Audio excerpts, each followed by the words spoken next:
নমস্কাৰ বন্ধু বান্ধৱীসকল, মই পুনৰ এটা ভিডিঅ'লৈ স্বাগতম জনাইছোঁ। যিহেতু সেইটো ব্যতিক্ৰমী ভিডিঅ' হ'ব। যিহেতু মা ভাৰতী নৱৰংগ সেৱা মঞ্চ নামেৰে আমি লখিমপুৰ জিলাত এটা মঞ্চ গঠন কৰা হৈছিল। যিহেতু এই মঞ্চৰ উদ্দেশ্য বহুত মহান। বহুতখিনি কথা আমি কেইগৰাকীমান সদস্যাই আচলতে চিন্তা ভাৱনা কৰি আমি এখন মঞ্চ নাম দিলোঁ মা ভাৰতী নৱৰংগ সেৱা মঞ্চ। এই মঞ্চখনি 2023 চনৰ 2 ফেব্ৰুৱাৰীত আচলতে জন্মগ্ৰহণ কৰিছিল আৰু আমাৰ কাৰ্যক্ৰমণিকা তেনেধৰণে চলি আহিছে। আৰু আমাৰ সংবিধানৰ মতে যিহেতু গাঁৱে ভূঞে যিসকল 80 ঊৰ্ধৰ বৃদ্ধা, এই বৃদ্ধাসকলকো আমাৰ মা ভাৰতীয়ে অকণমান চুই যাব পাৰে নেকি, তাৰ ওপৰতো আমি আলোচনা কৰা হৈছিল। আৰু আজি প্ৰথম পদক্ষেপত এই পদক্ষেপ লোৱা হৈছে। আজি খেলমাটিৰ অৱস্থিত যি ট্ৰেন্সপৰ্ট কলনী, সেই কোৱাৰ্টাৰতে এগৰাকী বৃদ্ধা আইতা যিহেতু আছে। তেখেতৰ বয়স প্ৰায় 85 বছৰ হৈছে, কিন্তু তেখেত বহুত ৰোগীয়া। আজি প্ৰায় 2 বছৰ দিন ধৰি পৰি আছে। আমাৰ মা ভাৰতীয়ে গম পাই আজি এই আইতাগৰাকীৰ ওচৰত তেখেতসকল আহিছে আৰু তেখেতক অকণমান সম্বৰ্ধনাৰে যাতে আমি তেখেতৰ পৰা আশীষ ল'বলৈ আহিছোঁ। আৰু তেখেতক আমি বিচনাৰ পৰা বাহিৰলৈ উলিয়াই নিম। আপোনালোকে চাব আগৰ মোৰ ভিডিঅ'টো আইতাক আপোনালোকে দেখিছে। আৰু আমাৰ এতিয়া কমিটিৰ কমেও 7-8 গৰাকী সদস্য আহি তেখেতৰ ওচৰলৈ আহিছে খবৰ ল'বলৈ। আপোনালোকে চাব ভিডিঅ'টো একেবাৰে শেষলৈকে।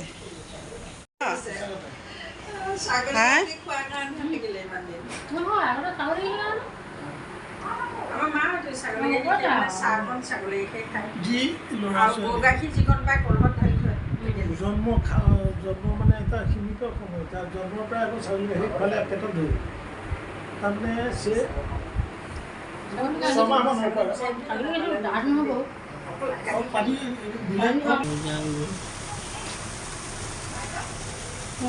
Oh,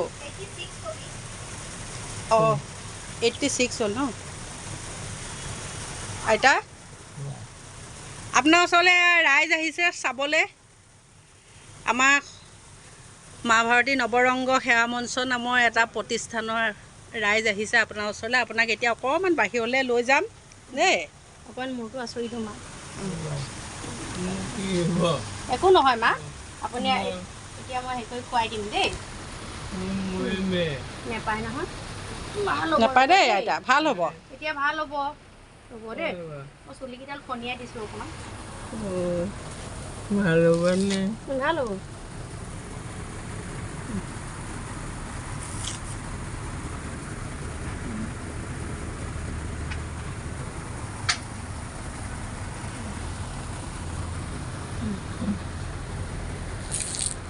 লেংটা হৈ আছো, একো নহয়, ভাল হৈ আছে। নাই হোৱা, মই কাপোৰ পিন্ধাই দিলোঁ নহয়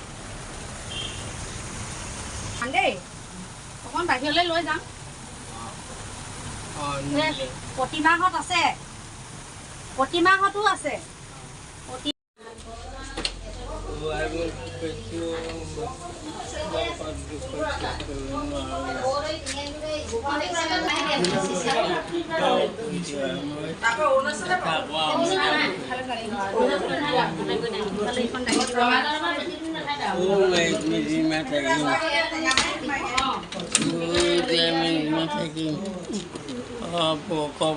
কথা পাতক আপুনি, আইতা কথা পাতক এতিয়া। চাওক আপোনাক চাবলৈ আহিছে ৰাইজ, আপুনি কথা পাতিব অকণ দেই। আপোনাক চাবলৈ ৰাইজ ইমানখিনি আহিছে, দেখিছে নাই? সকলোৱে চবকে নমস্কাৰ কওক, আকৌ কৃষ্ণ কওক।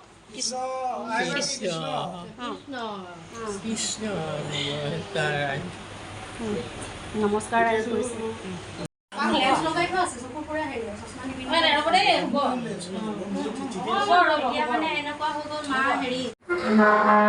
নমস্কাৰ, আমি মা ভাৰতী নৱৰংগ সেৱা মঞ্চৰ লখিমপুৰ জিলাৰ সকলো বিষয়ববীয়া যিহেতু আমাৰ মা ভাৰতী নৱৰংগ সেৱা মঞ্চ 2023 চনৰ 2 ফেব্ৰুৱাৰীত আমাৰ জন্মগ্ৰহণ কৰিছিল আৰু আমি গাঁৱে ভূঞে চহৰে নগৰে আমাৰ যিখিনি সাংবিধানিক নীতি এই নীতি অনুসৰি আমি এনেধৰণৰ এয়া আইতাৰ ওচৰলৈ আহিছোঁ। আইতা বৃদ্ধা যিহেতু আইতাৰ বয়স এতিয়া মই 85 বছৰ আগতে কৈ আহিছিলোঁ, কিন্তু এতিয়া আমি তেখেতৰ বোৱাৰীৰ মুখে গম পালোঁ তেখেতৰ বয়স প্ৰায় 90 ঊৰ্ধৰ। গতিকে আইতা আজি অসুস্থ হৈ আছে, আজি প্ৰায় 2 বছৰে। কিন্তু আমাৰ আজি মা ভাৰতী নৱৰংগ সেৱা মঞ্চৰ সভানেত্ৰী দীপালী তপ বাইদেউ আৰু আমাৰ এয়া জিলা কোষাধ্যক্ষ বাবুল বৰুৱাদেৱ, লগতে আমাৰ তেখেতৰ বোৱাৰী সুযোগ্য বোৱাৰী গীতাঞ্জলি ভূঞা আৰু আমাৰ এখেতসকল আমাৰ এই সদস্য এয়া নকাৰী তেখেত শইকীয়া বাইদেউ আৰু আমাৰ এয়া স্থানীয় আইসকল। আমি তেখেতসকলৰ উদ্যোগতে আমি আজি এই বৃদ্ধা মাতৃগৰাকীক আমি অকণমান তেখেতক এখন চেলেং চাদৰ আৰু এখন গামোচা আৰু এটা মিঠাই টোপোলাৰে তেখেতক আচলতে আমিনো কেনেকৈ আমি জীয়াই ৰখাৰ আমাৰ কোনো আচলতে শক্তি নাই, তথাপিতো আমি তেখেতক অকণমান তেখেতৰ পদধূলা অকণ ল'বলৈ আহিছোঁ, তেখেতৰ সুস্বাস্থ্য কামনা কৰিবলৈ আহিছোঁ আৰু তেখেতৰ যি এটা জৰাজীৰ্ণ অৱস্থা এটা হৈ আছে তেখেতসকলৰ পৰিয়ালৰ সদস্যসকলক আমি অকণমান উদগনিমূলক যিহেতু অনুপ্ৰেৰণা দিবলৈ আহিছোঁ, যাতে তেখেতসকলে আৰু অকণমান তেখেতক শুশ্ৰূষা কৰিবলৈ যাতে শক্তি পায়। এনেধৰণে চুকে কাণে সোমাই থকা বৃদ্ধাসকলে যাতে কোনো কষ্ট নোপোৱাকৈ সকলো সদস্যই যাতে সেই আইসকলক, সেই মাতৃসকলক, সেই পিতৃসকলক যাতে সেৱা শ্ৰদ্ধাৰে প্ৰত্যেকেই মৃত্যু হ'ব এটা দিনত। গতিকে তেখেতসকলে যাতে মৃত্যুলৈকে যাতে ক্ৰুটি নকৰাকৈ তেখেতসকলে যিকণ মৰম শ্ৰদ্ধা পাব লাগে সেই শ্ৰদ্ধাকণ আচলতে মা ভাৰতী নৱৰংগ সেৱা মঞ্চই তেখেতসকলক আচলতে উদগনি দিবলৈ আহিছে। আমি এদিনৰ কাৰণে আহিছোঁ। গতিকে আমি সকলো গাঁওবাসী, সকলো পুত্ৰ কন্যা বোৱাৰী ইষ্টমিত্ৰ বান্ধৱ সকলোকে আচলতে যে বৃদ্ধসকলক আপোনালোকে কেতিয়াও দলিয়াই নেপেলাব, কেতিয়াও তেখেতসকলক আচলতে বেয়া চকুৰে নাচাব। যদিও বোৱাৰী পুত্ৰ বাহিৰতো আছে, যাতে তেখেতসকলক এই বৃদ্ধসকলৰ কাৰণে তেখেতসকলে সুকীয়া এখন আসনেৰে আচলতে যেনেকৈ এজন মানুহে চাকৰি কৰে ঠিক তেনেকৈ এজন মানুহ তেখেতসকলৰ পিতৃ মাতৃৰ কাৰণে দিয়ক। আৰু আমি আইতাৰ আশীষ ল'বলৈ আহিছোঁ। আইতা আমাৰ সম্বৰ্ধনা আইতাৰ নামটো লাৱণ্য দত্ত। আইতাৰ নামটো লাৱণ্য দত্ত, লখিমপুৰ খেলমাটিৰ নিবাসী, প্ৰয়াত ৰাতুল দত্তৰ মাতৃ আৰু গীতাঞ্জলি ভূঞাৰ তেখেতৰ মাতৃ, তেখেত বোৱাৰী। আমি আজি আহিলোঁ তেখেতক অকণমান অনুপ্ৰেৰণা দিবলৈ। বহুত কষ্ট কৰিছে, আমি সকলোৱে দেখিছোঁ, যাতে আৰু অকণমান শক্তি পায়। তেওঁ নাতি 2-3জন নাতি একেৰাহে লাগি আছে, গতিকে যাতে বহুত শক্তি পায়। তেখেতসকলৰ জীয়ৰীসকলকো আমি ইয়াৰ পৰাই সমবেদনা জ্ঞাপন কৰিছোঁ, যাতে তেখেতসকলেও আইতাৰ মৃত্যুলৈকে আচলতে যাতে এই পৰিয়ালটো কেনেকৈ উদ্ধাৰ হয় তাৰ কাৰণে চিন্তা কৰিছোঁ। আমাৰ এতিয়া আমাৰ সভানেত্ৰী বাইদেৱে আইতাক এখন চেলেং কাপোৰেৰে, যিহেতু আইতা আজিৰ পৰা ভাল হ'ব লাগিব, আপুনি খোজকাঢ়িব পাৰিব লাগিব দেই, সুস্থ হ'ব লাগিব। ধুনীয়াকৈ কৈছে, শুনি পায়, কাণেৰে শুনি পাইছে। এইফালে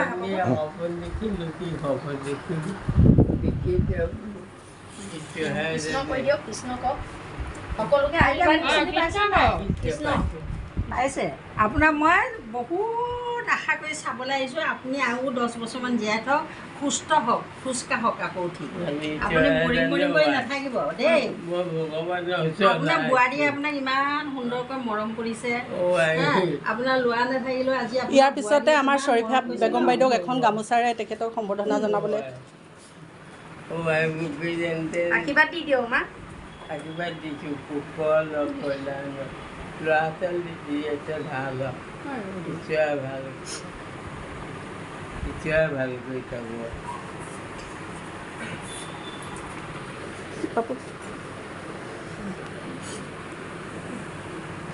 চাপৰি এটা দিয়া। ইয়াৰ পিছতে মই বাবুল বৰুৱাদেৱক তেখেতৰ মিঠাই টোপোলাটো খুলি তেখেতৰ হাতত অৰ্পণ কৰক। পানী এগিলাচ আনিব লাগিছিলে। বাবাৰ ক'বলৈ দিলে মাগাতি আইতা আপোনাৰ মুখখন উচ্চাৰিত হওক, দীৰ্ঘায়ু জীৱন কামনা কৰিল দেই। এয়া মিঠাই দিছে আপোনালৈ, আপুনি অকণমান খাই দিয়ক। কৰি দিয়ক।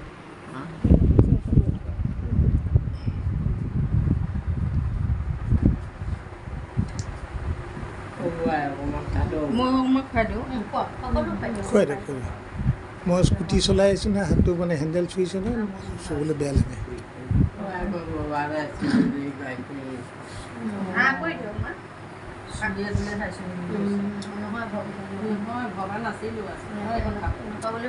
অকণ অকণ লাহে লাহে খাওক।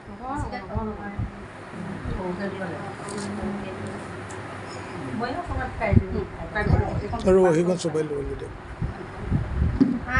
পানী অকণ খাই দিয়ক।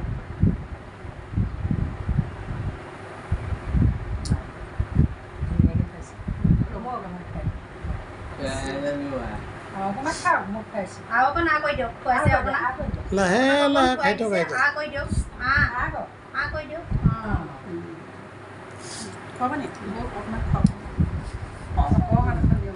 অকণ অকণ নিয়মটো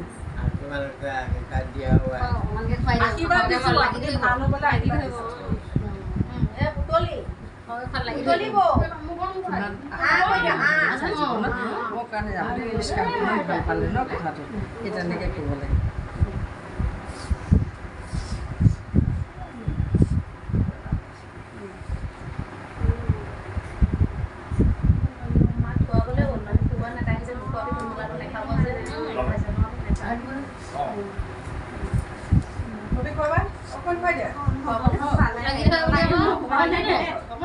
পাপু অকণ খোৱাব নে?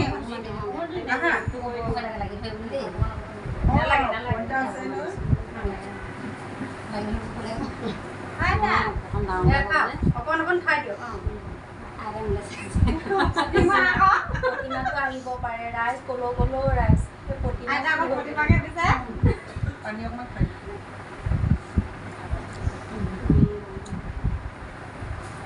পাপু অকণ খুৱাব নি? খুৱাই দিয়া মিঠাই খুৱাই দিয়া অকণমান।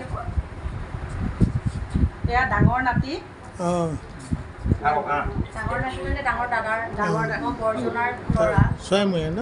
নহয় নহয় এতিয়া হেৰি 9ত থাকে। 9ত তেওঁ মামাকৰ, তাৰপিছতে সি গুৱাহাটীত আছিলে। আজি অহা ইয়ালৈ 20 দিন মানে হ'ব দেই, হ'ব। মুনা অকণ খুৱাইলা নে? খুৱাই দিয়া তুমি আৰু অকণ খাই খাব। এইটো মিঠাই কমাই এতিয়া দুপৰীয়া কৈ দিয়ক।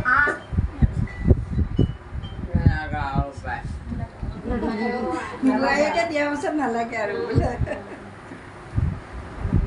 হাতটো ধুই পানীটো পঠাব।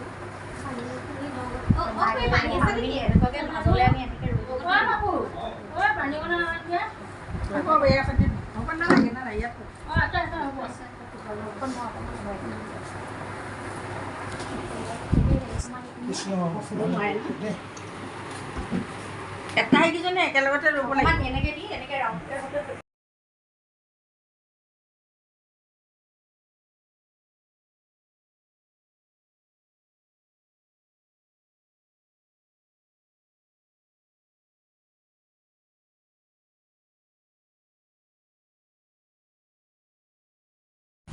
আজি আমি ইয়াত যি উপস্থিত হৈছোঁ, সেয়া আমাৰ মা ভাৰতীয় মঞ্চৰ পৰা আমি উপস্থিত হৈছোঁ। আজি ইয়াত আমাৰ অহাৰ উদ্দেশ্যটো আমাৰ আছিলে, আমাৰ আইতাগৰাকী আজি বয়সস্থ হৈ গ'ল আৰু অসুস্থ, আৰু তেওঁৰ অলপ দিনৰ আগতেই তেওঁৰ পুত্ৰ বিষ হৈছিলে। বিগৰ টাইমতে আমি সকলো আহিছিলোঁ, আৰু এতিয়া তেওঁ বোৱাৰীয়ে নিজেই ঘৰতে সৰু সৰু চাকৰি এটা কৰি আইতাক পৰিচালনা কৰি থাকে। আৰু লগতে এতিয়া আইতা বৰ অসুস্থতা মানে অসুস্থতাত ভুগি আছে বুলিকে আমি যেতিয়া স্বাস্থ্য ভাল নহয় বুলি শুনিলোঁ, তেতিয়া আমি সকলোৱে আগবাঢ়ি আৰু আজি আমি আজি উপস্থিত হৈছোঁ। এই কথা হৈ গ'ল আমাৰ মা ভাৰতী। মা মানে আমাৰ পৃথিৱী এখন মা, এজনী মা। এই মা যে আমাৰ নহয়, আমাক যে জনম কৰিলে সেই মায়ে যে আমাৰ মা, সেই কথা আমি কেতিয়াও ভাবিব নালাগে। আমাৰ পৃথিৱীত সকলোৱে মা, আমিও মা, কিন্তু মাৰ এটা মমতা। মা শব্দটো ইমান মহৎ শব্দ, তাক ভাবিব নোৱাৰি, তাক ক'ব নোৱাৰি। আৰু মা শব্দটো আৰু বেলেগ জেগাত নাই, অকল মাতে মা শব্দটো আছে। গতিকে সেই মা যে আমাৰ মা, আৰু সেই মা যদি আমাৰ মাজৰ পৰা গুচিও যায়গৈ, আমি পাছত তেওঁ যে গুচি গ'ল, আমাৰ এটা দুখ বা অনুভৱ এটা নহ'বৰ কাৰণে আজি আহি আমি ইয়াত আনন্দিতভাৱে আমি খাৰা হৈছোঁ। আৰু ভৱিষ্যতত যাতে সকলোৱে আমি সকলো মা প্ৰতি সকলো সন্তানে মাক যাতে এই ভক্তি দিয়ে আৰু এই সন্মান জনায়, তাৰ বাবে মই সকলো আমাৰ অসমবাসী, ভাৰতবাসী সকলো মাসকলে, পুত্ৰসকলে, বোৱাৰীসকলে আৰু যিসকলে শুনিছে দেখি পোৱা নাই, যিসকলে দেখিছে শুনি পোৱা নাই, তেখেতলোকেও জানক মা মহাত। মাৰ শব্দটো ইমানেই মহৎ শব্দ, এই শব্দটো যাতে কোনো অৱহেলা নকৰে। সকলো পুত্ৰই আজি মাক যাতে বুকুৰ ভিতৰলৈ সাৱটি লয়, অনাদৰ নকৰে। এখন কাপোৰ পুৰণা হ'লে পেলাই দিয়ে আৰু এখন কাপোৰ আনি পিন্ধে, কিন্তু মাক পেলাই দিলে আৰু মা এজনী কেতিয়াও এই জগতত নাপায়। এজন পুত্ৰই পত্নী আনি আকৌ পত্নী আনিব পাৰে, এজন স্বামীয়ে আকৌ বিয়া পাতিব পাৰে, কিন্তু মাক আকৌ দুনাই আনিব কোনেও ক'তো নোৱাৰে। গতিকে মা আমাৰ ইমান মহৎ। গতিকে সকলো ৰাইজলৈ মই এই কথাৰ অনুৰোধ আৰু লগতে মোৰ মৰম ভক্তি সকলোখিনি মই আদৰেৰে অৰ্পণ কৰিছোঁ। সকলোৱে যাতে মাৰ প্ৰতি ভক্তি ৰাখে, ইয়াকে কৈ মই মোৰ মন্তব্য তোমালোকক মই ধন্যবাদ জনাওঁ এই উৎসাহিত কৰাৰ কাৰণে। তাৰমানে হেৰিটো আপোনালোকে মানে আগ্ৰহেৰে আঁকোৱালি কেনেকৈ আপোনাৰ সমাজখন ভাল হৈ যাব। ধৰকচোন এইটো কমপ্লেক্সৰ কথাই কৈছোঁ যে প্ৰত্যেকগৰাকী মানে ইগৰাকীৰ প্ৰতি ইগৰাকী ছাপৰ্ট যেতিয়া থাকিব, তেতিয়া ধৰকচোন হিংসি ভাৱবিলাক ল'ৰা ছোৱালীবিলাকো তেনেকৈ মিলা প্ৰীতিৰে মাহঁত যেতিয়া মিলি আছে, আমি কিয় কাজিয়া পেচাল কথা কৈছেনে? সেই গোটেই পৰিয়ালটো যেনেকৈ মা ল'ৰা ছোৱালীবিলাকৰ মূল গাইডলাইনটো দিয়া মানুহগৰাকী হৈছে মা। ঠিক তেনেদৰে ল'ৰা ছোৱালীবিলাকৰ যেতিয়া সেই বন্ধুত্বটো লৈ কিনি কাৰো লগত ধৰক মিলা প্ৰীতি হ'ল, ধুনীয়াকৈ এখন সমাজ কৰিবলৈ সেইখিনি আপোনালোকে সেইকাৰণে মা ভাৰতী আমি এটা আমাৰ মেডামে বহুত দিনৰ আগৰ পৰা কৈ আছিলে, আমি এটা মানে কাৰ্যসূচী লোৱাৰ কথা যে 60 যিবিলাক ছিনিয়ৰ চিটিজেন আমি যাক কম, তেখেতসকলৰ এটা সময় যেনেকৈ আইগৰাকীক আজি আমি যিয়ে নহওক থুলমূলকৈ যি কৰা যায়, যেনেধৰণে মাত এষাৰ দিয়ে হওক বা এনেকৈ যিটো আপ্যায়ন কৰিব পাৰি, এনেকৈ আমাৰ মানে সংগঠনটো তেতিয়াহে আপোনাৰ এটা মানে পজিশ্যনত আহিব। সকলোৱে গম পাব যে এনেকুৱা এটা অনুষ্ঠান আছে, যিটো অনুষ্ঠান বহুত ভাল কাম কৰিব, বয়সস্থ মানুহবিলাকৰ সংগঠন আছে। এইটো এটা বৰ ডাঙৰ কথা। কিন্তু আমি যিখিনি এতিয়া ধৰক আমি মানুহ কি ডিগ্ৰী হৈ হেৰি কৰিব পাৰে, তেখেতক আহি মানে তেখেতৰ মোৰ মুখৰ দুআষাৰ কথা শুনিলে আমি যিখিনি মনৰ পৰা আন্তৰিকতা তেখেতক যিখিনি আমাৰ সেইখিনিয়ে যথেষ্ট। আৰু কোনেও তাক একোটি কিনি একো সহায় কৰিব নোৱাৰে। গতিকে আপোনালোকে মাত হাৰিব। এতিয়া বোলে এনেকৈও হ'ব। এতিয়া ধৰক আপোনালোকৰ কমপ্লেক্সত যিমান যিগৰাকী আছে, আমাৰ মোৰ নাচি আপোনালোককো আজি লগ পালোঁ, এনেকৈ আপোনাৰ লাহে লাহে বাঢ়ি বাঢ়ি গৈ থাকিব আৰু মিলা প্ৰীতিটো তেনেকৈ বাঢ়ি গৈ থাকিব। সেইটোৱে মেইন উদ্দেশ্য মা ভাৰতীৰ প্ৰথম হেৰি। আমি গীতাঞ্জলি ভূঞা দত্ত ঘৰলৈ আহিলোঁ, যিহেতু তেখেতে বৃদ্ধা মাতৃক আজি 2 বছৰ দিন ধৰি আচলতে প্ৰতিপালন কৰি আছে। গতিকে আমি যৎকিঞ্চিত আচলতে তেখেতক দেখা কৰিবলৈহে আহিছোঁ। গোটেই দায়িত্বখিনি আচলতে এই বৃদ্ধা মাতৃক চোৱা চিতা কৰা সকলোখিনি দায়িত্ব আচলতে এই পৰিয়ালটো, বিশেষকৈ তেখেতৰ এই বোৱাৰীগৰাকীৰ। আৰু আজি আমি মা ভাৰতী নৱৰংগ সেৱা মঞ্চ আহি যেতিয়া উপস্থিত হ'লোহি, আৰু আমি তেখেতৰ অনুভৱ অকণমান জানিব বিচাৰিছোঁ। হয়, নমস্কাৰ। মই প্ৰথমতেই লখিমপুৰৰ যি মা ভাৰতী সেৱা নৱৰংগ মঞ্চ মঞ্চৰ মা ভাৰতী নৱৰংগ সেৱা মঞ্চ সেৱা মঞ্চৰ সমূহ সদস্যবৃন্দ সভাপতি সম্পাদিকা মহোদয়াক মই প্ৰথমতে ধন্যবাদ শ্ৰদ্ধা নিবেদিছোঁ আৰু মোৰ স্থানীয় আইসকল সকলোকে মই প্ৰথমতে শ্ৰদ্ধা জ্ঞাপন কৰিছোঁ। তেখেতসকলক সঁচাকৈ মই আজি ভাষাৰে বুজাব পৰা নাই। খুব ভাল লাগিছে আপোনালোক আহি ইমানখিনি যে মোক উৎসাহিত কৰিছে, লগতে মোৰ বৃদ্ধা মাক আহি ইমানখিনি মৰম দিয়াৰ বাবে প্ৰথমতে মই মা ভাৰতী সেৱা মঞ্চক মই প্ৰথমতে বহুত বহুত ধন্যবাদ জ্ঞাপন কৰিছোঁ। সঁচাকৈ অতি প্ৰয়োজনীয়। আজি যিটো সময়ত এনেকুৱা বৃদ্ধা আই মাতৃসকলক বা পিতৃসকলক প্ৰায়ে দেখা যায় যে ঘৰত স্থান নহয় তেখেতসকলৰ থাকিবলৈ, উক্ত বোৱাৰীয়ে হওক যোনেই হওক তেখেতসকলৰ মানে বৃদ্ধাশ্ৰমত ৰাখে। কিন্তু মই সেইটো হ'বলৈ মই দিব কেতিয়াও নোৱাৰোঁ। যোৱা নৱেম্বৰৰ 19 তাৰিখে মোৰ স্বামীৰ বিয়োগ হৈছিল।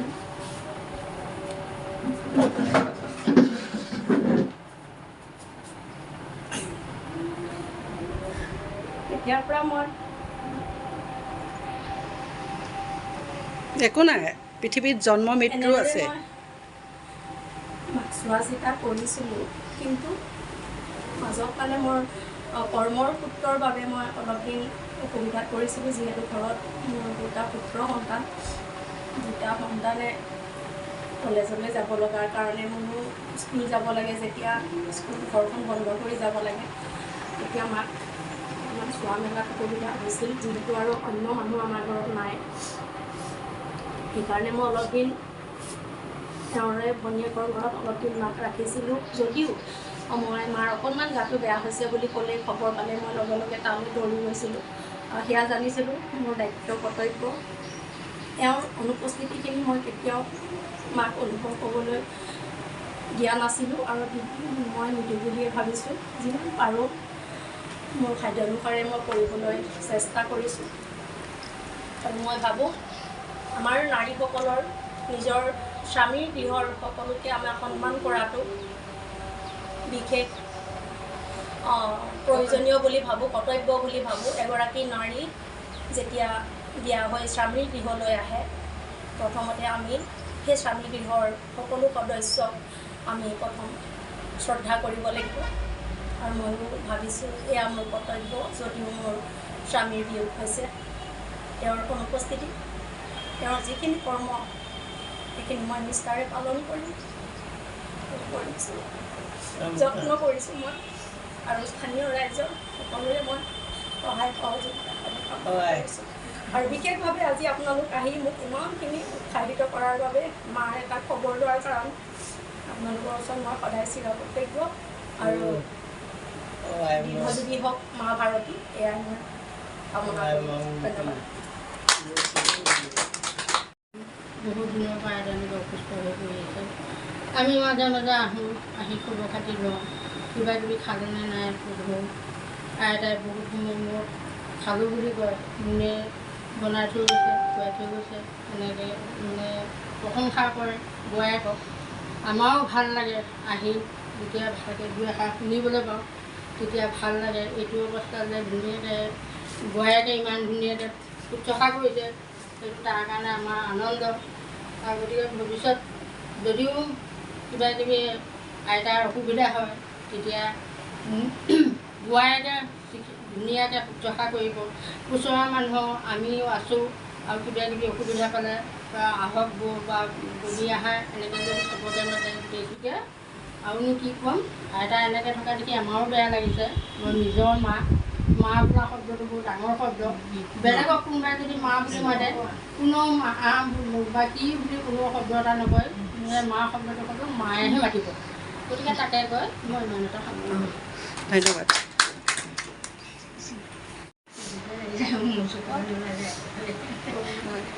আমি এয়া কাৰ্যক্ৰমণিকা আমাৰ প্ৰায় শেষ হৈছে। যিহেতু মা ভাৰতী নৱৰংগ সেৱা মঞ্চৰ আজি লখিমপুৰ জিলাৰ এই যি বৃদ্ধাৰ সম্বৰ্ধনা, এই সম্বৰ্ধনাটো আচলতে প্ৰথম পদক্ষেপ আমাৰ। আৰু আমাৰ আচলতে স্ক্ৰীণত আমাৰ নম্বৰ দিয়া থাকিব, 2-3টামান নম্বৰ দিয়া থাকিব। আপোনালোকৰো যদি 90 ঊৰ্ধ্বৰ বা 80 ঊৰ্ধৰ এনেধৰণে বৃদ্ধা আপোনালোকৰ গাঁৱে ভূঞে আছে যিহেতু আমাৰ লগত যোগাযোগ কৰিব আৰু আমিও তেনেধৰণে বিচাৰ খোচাৰ কৰি আমাৰ সদস্যসকলে এনেধৰণে আমি তেখেতসকলক উলিয়াই আনিবলৈ চেষ্টা কৰিম, অকণমান অনুপ্ৰেৰণা দিবলৈ আমি চেষ্টা কৰিম। যিহেতু আজি একেবাৰে শয্যাগত এগৰাকী আইতা খুব সুন্দৰভাৱে চাদৰ মেখেলা পৰিধান কৰি চেলেং কাপোৰ আৰু এখন গামোচা লৈ তেখেত আমাৰ মাজত বহিবলৈ পাইছে। সঁচাকৈ আইতাৰ চাগে নিশ্চয় অকণমান মনটো খুব ভাল লাগিছে। আপোনালোকেও ভাবক কথাফাকি সঁচাকৈ ভাল লাগিছেনে নাই। নিশ্চয় বহুত ভাল পাইছে আইতাই। গতিকে আপোনালোকক এই ভিডিঅ' ভাগ আপোনালোকক আগবঢ়ালোঁ যিহেতু মা ভাৰতী নৱৰংগ সেৱা মঞ্চৰ। গতিকে ভিডিঅ' ভাগ যদি ভাল পায় আপোনালোকে লাইক শ্বেয়াৰ কমেণ্ট কৰিব, ছাবস্ক্ৰাইব কৰিবলৈ নাপাহৰিব। আৰু আমি এনেধৰণে মা ভাৰতীৰ যি আমাৰ সাংবিধানিক নীতি, আমি সাংবিধানিক নীতি অনুসৰি আমি আগবাঢ়ি যাম। আপোনালোকক সকলোকে লগ পাম। মা জিন্দাবাদ।